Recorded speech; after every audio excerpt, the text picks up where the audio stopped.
Hey, and welcome back to my channel where we're going over every single spoiler for the upcoming Raging Echoes League. Today is day 11 and we are less than 1 week away from the league start, so let's get right into it. So Jagex today revealed us some utility relics, which are Friendly Forager, Corner Cutter, and Dodgy Deals. I'm going to go over each of the relics and give you my analysis on each of them. And then lastly, I'm going to cover which one I think you should pick depending on what choices you've already decided to make.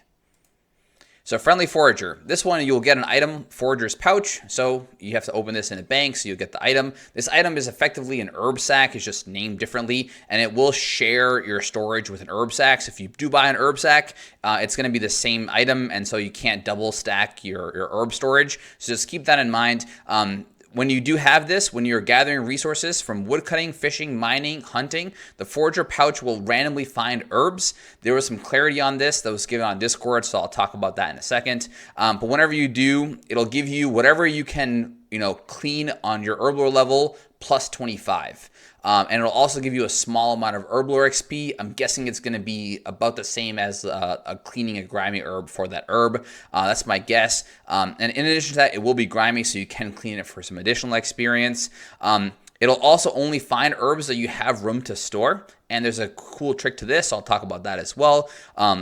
And lastly, you're going to get this 2 added benefits that are effectively souped up mixology rewards, where you're going to have a 90% chance to save a secondary ingredient, and every potion you create automatically becomes a 4-dose potion. So this is really cool. You get that free herb sack right off the back, so you don't have to get it from Slayer points or from Tithe Farm if you have access to that. That's really nice. It also fixes herb access. If your regions don't have a lot of herb patches or don't have a lot of Slayer monsters that drop a lot of herbs, this is going to be really good for you and fixing that. What's really also nice is you can fill up your pouch. So just fill it up with like Guams and Terramins and Myrtles and Harlanders. And then you only get like the better herbs like Renars and Snapdragons and whatnot, right? So just make sure to keep it full.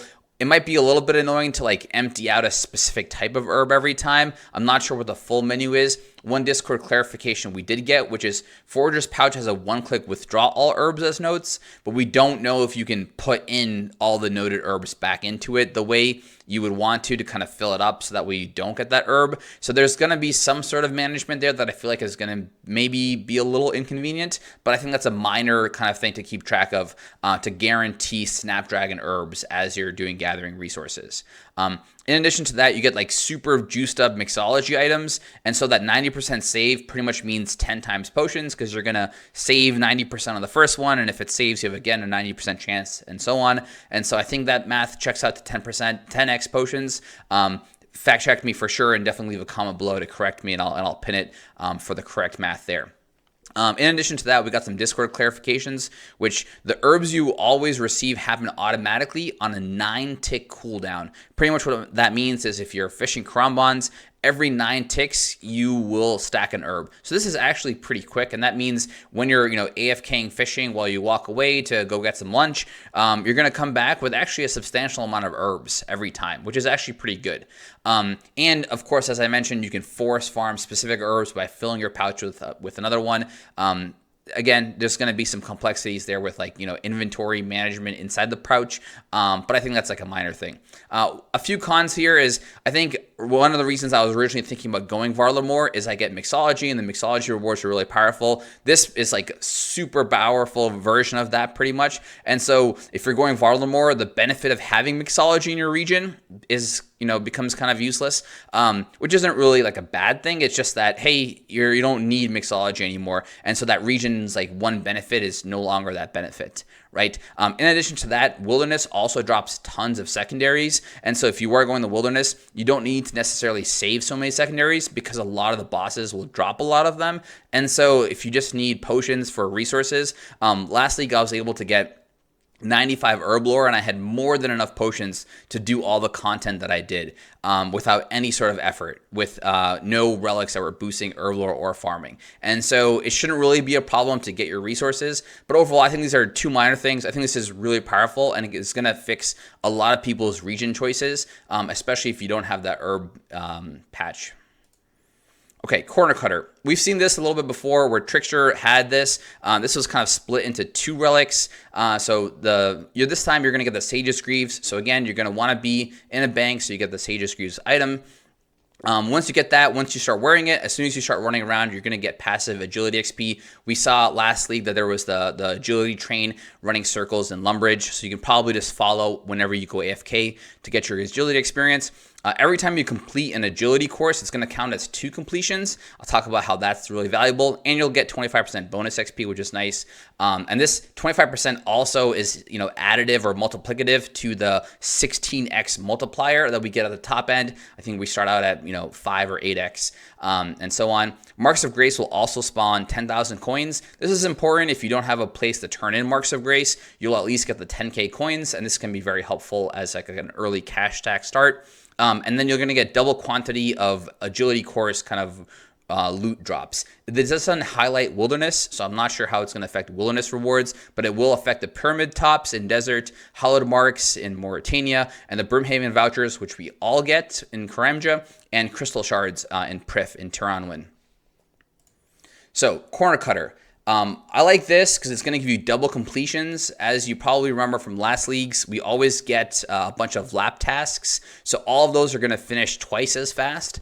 And I think the top task is like total of 250 rooftop courses. So this is also why I'm hoping this is like an early relic, because usually a lot of people do these laps early on just to get your agility level up, and in addition to that, just to get some early task points. So it'd be really unfortunate if this was a late relic, but I'll talk about that in the what to pick section.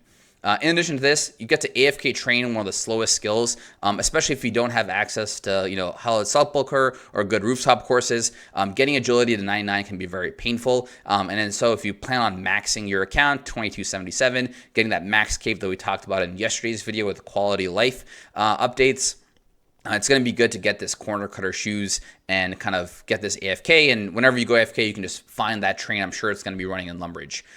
In addition to this, don't forget the Brimhaven agility course did get buffed. We all have access to it. Part of the Karamja task is to, I think, turn in a Snapdragon as part of the Karamja diary. And so getting double Brimhaven vouchers, which will be really nice. And you can turn those in for Toadflax and Snapdragon. So that is a nice way to get some of those herbs that you're going to need for your prayer and your brews as well, which is nice. Amylase packs only matter if you're going to be able to make staminas, which you can, which is nice if you have access to Mortmire fungus in your areas.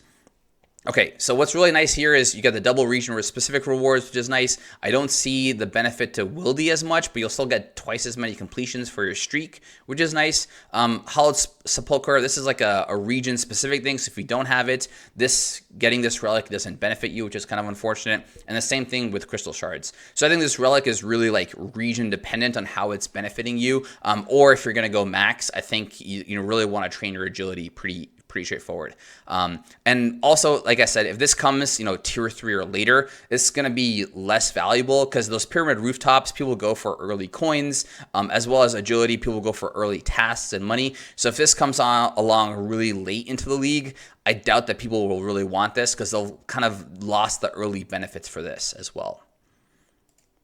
All right, last up, we have Dodgy deals. This one is going to boost your thieving. So this is absolutely nuts and crazy, and let's talk about it. So first of all, you're going to get a 100% success rate on all thieving checks. We saw this last time. One thing to point out, there's a lot of monsters and that you can pickpocket from that don't have 100% in the base game, like Vyres and Elves and stuff like that. So this just infinitely boosts better and above and beyond those thieving checks, right? A lot of us are probably not going Kandarin, so even like the top ends, we're not going to be able to just AFK click and spam the RD Knights as well. And so this is going to be really nice to kind of finish that thieving skill.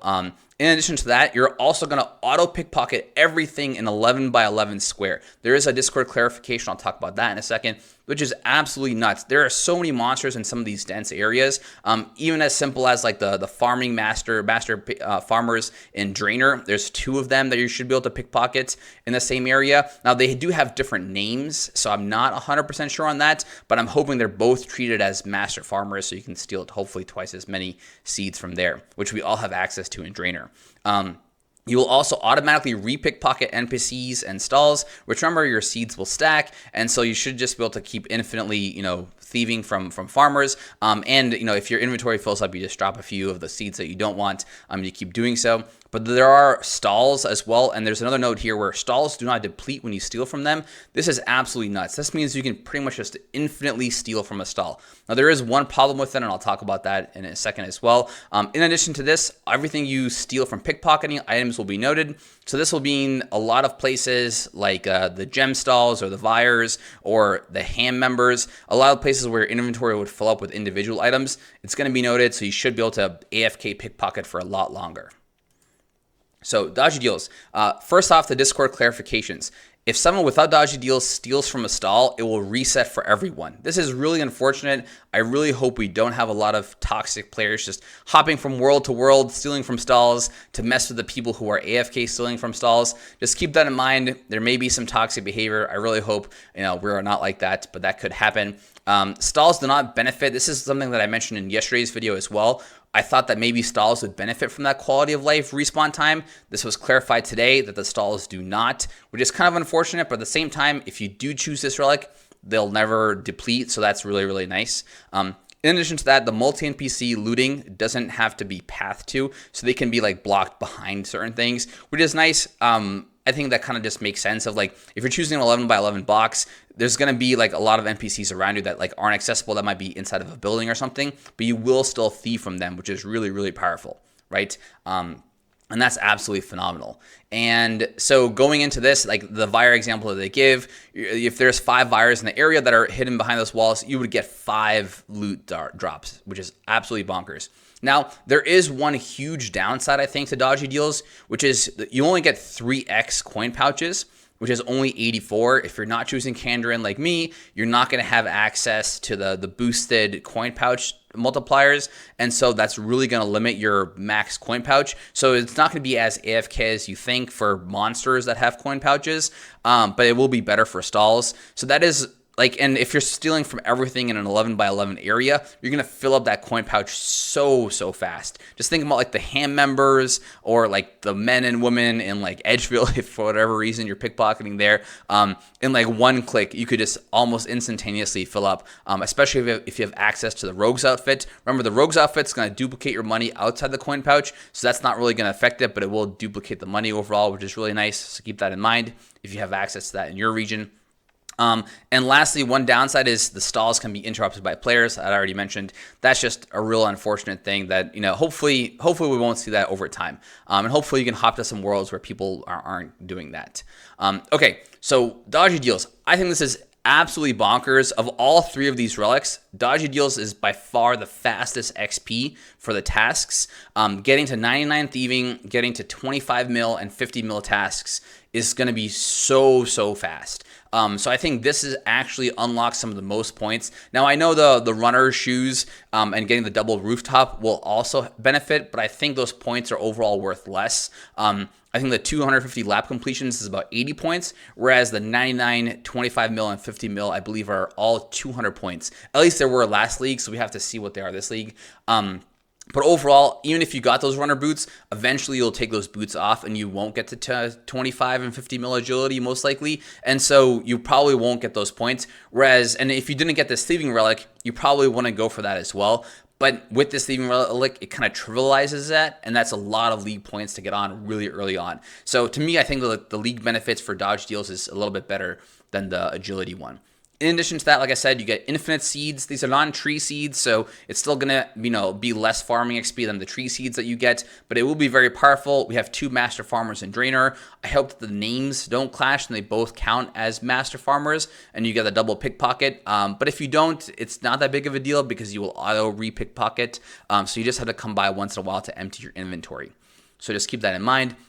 In addition to that, if you have access to the ice gloves, you're going to be able to steal from the Tazar. And then also, once you complete the fire keep, we have a gem and ore stall in Mol Alrek, and you're going to be able to infinitely steal from that, which is going to be really, really nice. The gem stall also goes all the way up to Onyx, which is super duper powerful. I know it's like a 1 in 10,000 chance, but like, you're just going to keep thieving from it. You can just click it once, go AFK, and there's a chance that a good number of us will get an Onyx from it. And even if we don't, we still get Dragonstone, which will be a good way to kind of, if you do this, the 99 thieving, unlock that gem stall, do your fire cape early, this might be a way to kind of get that jewelry as well. And also fix your crafting experience as well pretty easily. In addition to that, if you have Torontoin or Mauritania, you get this, the crystal shards, or you get the blood shard from the Vyres and the elves, which is really, really powerful. So 2 region-specific bonuses there. And also, this is just really easy early money, and it kind of is like infinite money, depending on how much you want to AFK thieve, which is really nice. Remember, you can also steal from these stalls and then sell the items back to the shops and make money from that as well. And so if you're planning on not going Golden God, this is another alternative to making that money. And if you have access to the Rogue outfit, you're going to double up that money. It's really nice. Also, in addition to that, there's a lot of tasks around collection log, and one way to finish your collection log and get a lot of points is to do a lot of easy clues. And with this, we're going to be able to steal crazy amounts of easy clues. I'm assuming clues are stacking again this league, as they have been in the last few leagues. I think that would be a real detriment to the game if clues didn't stack. So you could just go to the ham hideout and just get a ton of clues stacked up. Then once you unlock Clue Compass, you can do a ton of those easy clues, and it'll just be absolutely nuts. I think overall Dodgy Deals is looking really, really powerful.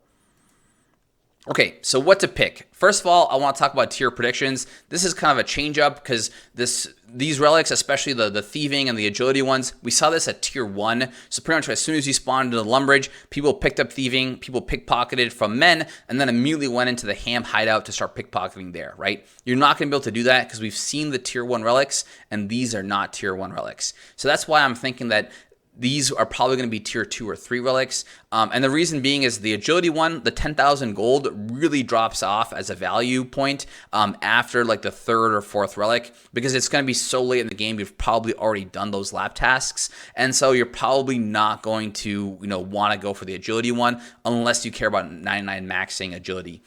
In addition to that, you're probably also further along in the game. You probably want to be progressing into Slayer and other things. And so that's why I think it's really going to push you towards the tier 2 and tier 3. We've seen the teleportation relics be tier 2 the last few leagues, and so I'm thinking that might be tier 2, so this might be tier 3. I'm also thinking that Jagex might switch it up. They might also move the thresholds as well. And so maybe getting to tier 2 is a little bit sooner than it was last time. And so it might make sense that this is maybe a tier 2, and then the teleportation relics coming out of tier 3, right? So if you go the dodgy route and you get the thieving one, you get a bunch of easy clues, you get a bunch of points, and then you unlock Clue Compass at tier 3, and then you complete a bunch of easy clues, and then you get a bunch of points for collection log and easy clues, and that kind of propels you into tier 4. That's a kind of chaining thing that I'm thinking in my mind. That makes sense. So that's my prediction that this is probably closer to a tier 2. If not tier 2, then maybe tier 3. Okay, so now what to pick? If you have a lack of herb access, if you don't have herb planting patches, if you don't have herb drops from the Slayer monsters in your region, you almost most definitely want to go Friendly Forager. Herblore, supplies, making potions is extremely critical to PVM content in the game. When you don't have access to this and a good herb resource, it becomes very problematic, I think. Both just getting Herblore and getting those potions, because we are Iron Men, so we cannot buy these potions. And so it's going to be really important to be able to make your own potions and supplies. That said, I don't think you're going to need too many supplies. Like I said, I had no problem. I never ran out of supplies last league. So if you don't have good herb access, definitely you're going Friendly Forager. I think that's without a doubt. And that is only if you've decided on your regions. Remember, if you change your regions, rethink it, recalculate it, it'll be great. Okay, if you're looking to max all skills, I think the corner cutter is pretty good. Agility is a painful and slow 99. If you don't have Sepulcher or RD Rooftop, if you're going Kandarin, you don't have a lot of good ways to train agility. This is a really nice way to kind of just passive hit that 99 agility. Remember, maxing your account is a bunch of points. I think getting 90 in all skills is a bunch of points as well. But remember, if you do have access to Sepulcher, there are going to be a lot of tasks associated to completing Sepulcher and getting all the items there. And so you're probably going to do it anyways and get really high levels. And remember, your 16x multiplier is going to really help benefit that. And so just keep that in mind. I think corner cutter is like a few niche case for a few players in a few categories. I don't think it's the one I'm really leaning towards. So last up, Dodgy Deals. I think this is, to me, the hands down no-brainer choice. If you disagree, definitely leave a comment below as to what you're thinking and why. I think there's a lot of good utility that comes around it.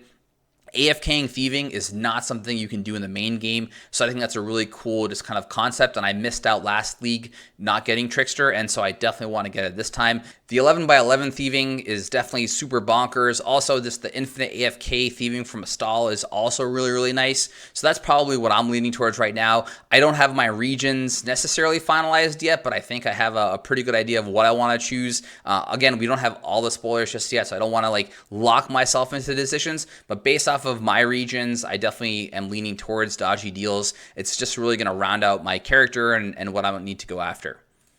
Awesome. Thank you guys so much for watching. If you made it this far, definitely smash the subscribe button to get my daily updates on all of my spoiler analysis. If you found this video helpful, definitely give it a like. And any thoughts and what relic you're picking, definitely leave a comment below. Thanks for watching.